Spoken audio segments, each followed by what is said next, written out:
This is Wednesday 13, and you are watching Metal Wani.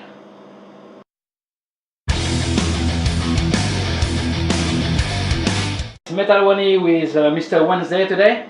Pleasure to have you with us. Thank you very much. Thank you.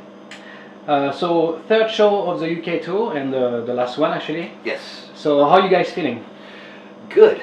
We just completed like 4.5 weeks in the U.S. and came straight over here. And first show was in Manchester 2 nights ago, and yeah, it's great. It's just it's been a long year. So, but it's always great to come back over here and play. This is like our home away from home, and so yeah, it's we're here in London tonight, and I'm just super excited. This should be a really good show tonight. The third time actually this year. You did unplug, the download. Yeah, that's right. Nice. So I feel like I've been here more than I've been home. Yeah. So. So yeah, as you say, we're in London tonight for another Wednesday 13 show around the Halloween period. So tell me, what's make London the place to be for this special occasion year after year? You're not on a day this year, but right. Close by. I don't know, man. It's just the UK and London. That's been like the first place that really accepted what I've done. Even with Murder Dolls back in the day, that was the first place that it blew up, and ever since then, I've just had this loyal following ever since. They accepted the solo band, and just so every time Halloween's my time of the year. So when it's like, all right, where do you want to go? We go London. You know, and we've changed it over the years. We went to Australia a couple years ago for Halloween and stuff, but yeah, this is just always the place, and we've kind of made it a thing where it's like we're always here around Halloween, so people always expect that, you know. So it's a good thing. Cool. So nearly 5 months now since you unleashed your latest album, Condolences. So how are the vibes in the Wednesday camp? It's great, man. We're really proud of this record. We spent a lot of time, worked the hardest on this record than we probably had on any record we've ever done, and so we knew the record was different from the other releases, so always have it in the back of my mind, wondering if the fans are going to accept it because it's different. So always had the fingers crossed, hopefully they'll like it. But when it came out and they saw the videos, everyone loved it, and you know, when we play the songs live, everyone's singing along like they're already classic songs. So it's been a great reaction. So every time you put a record out, you always hope your fans will like it as much as you do, and the reaction so far has been that. So yeah. So from kind of spooky back in the days to scary nowadays. Yeah. Your music and style has evolved over the last decade, obviously. You sound heavier and also seems to have less filler material, going more straight in the face, really. So is there any reason behind such approach? Or?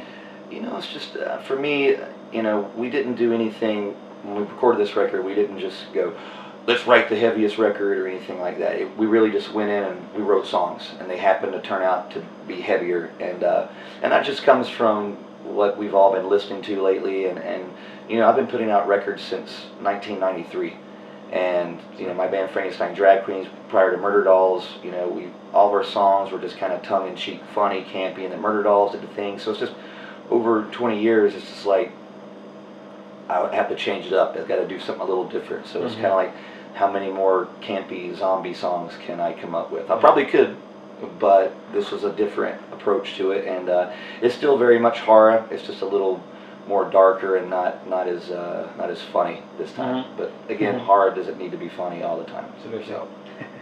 So the guitars on the album do a great job at emulating the old school horror sound, like the theremin or even the organ at times. Yeah. So how do you replicate this on stage? That's all our guitarist, Roman. You know, that's just his style. With when I hear him play, I know it's him instantly. You know, all those sounds are all guitar sounds. Yeah. None of it is keyboards or organs, and everything that we played on the record, we can play live, and without using tracks or anything like that. It's just so yeah, it's just he's such a nerd about his guitar stuff. He's just spent all this time creating all these sounds and everything, so he's just a very unique player, and I think that's something that really stands out with Wednesday 13 now, is he's brought his stamp of guitar playing to it. So he's my favorite guitar player. So now you signed a new deal with Nuclear Blast earlier this year in February. So how was your mindset on the new albums?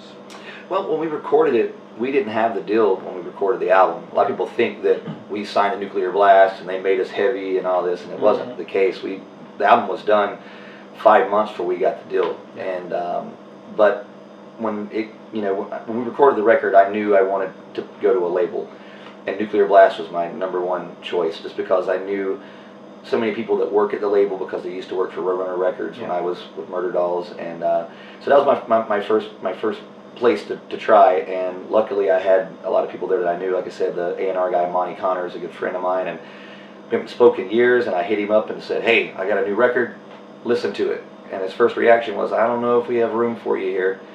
And then he heard the record and he's like, this is really good, let's talk. And so that's how it happened, and that was a really, really cool thing, because that was a goal I'd set out for a while, was to record a record with Zeus, the producer, and get on another label. And it was a year and a half of me thinking this could happen, and it became a reality this year. So, yay me, go team.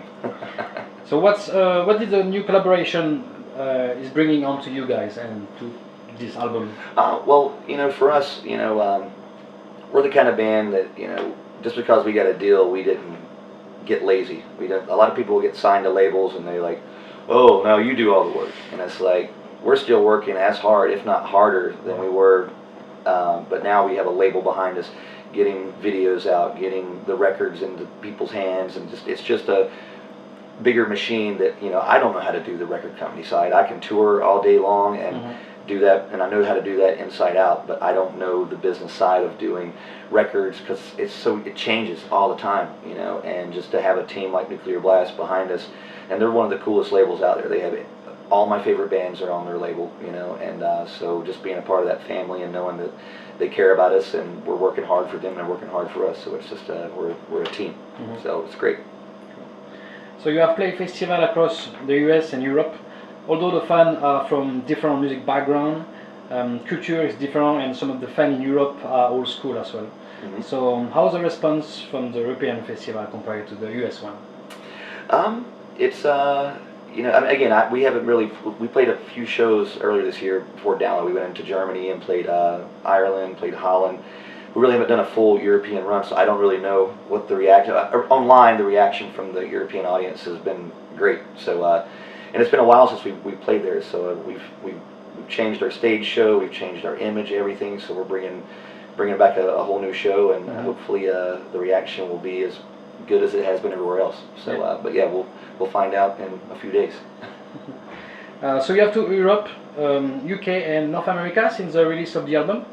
So what's next after this touring cycle?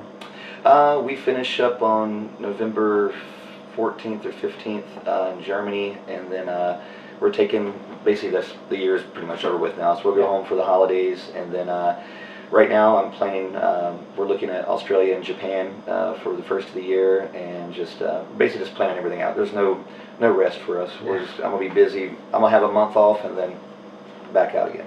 So we're just trying to get the whole plan together. I'd like to go out and do be a support band for some bands as well. We've been doing our headlining stuff, and I just want to get in front of a different audience and things, so that's something we're looking forward next year as well, so maybe you'll see us with some different bands.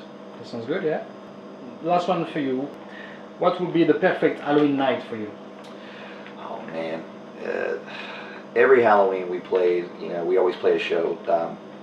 Every year I'm fortunate enough to do that, but I don't know, man, every year it's been cool. A few years ago here in London, we played the Astoria before they closed it down, and one of my favorite bands, Hanoi Rocks, was our support band, and that was just so overwhelming to me. I never thought I'd even get to see that band, much less play a show with them on Halloween. So that was one of my ultimate Halloween nights so far. So I don't know if anything can top that. Well, we have played with Alice Cooper on Halloween, and it's pretty good. So yeah, so there's a lot of cool Halloween things I've done that I don't know that I can actually top. But every year, man, I have a blast on Halloween. That's my day where we can't really go wrong on Halloween. It's like I'm like Santa Claus on Halloween. It's my day.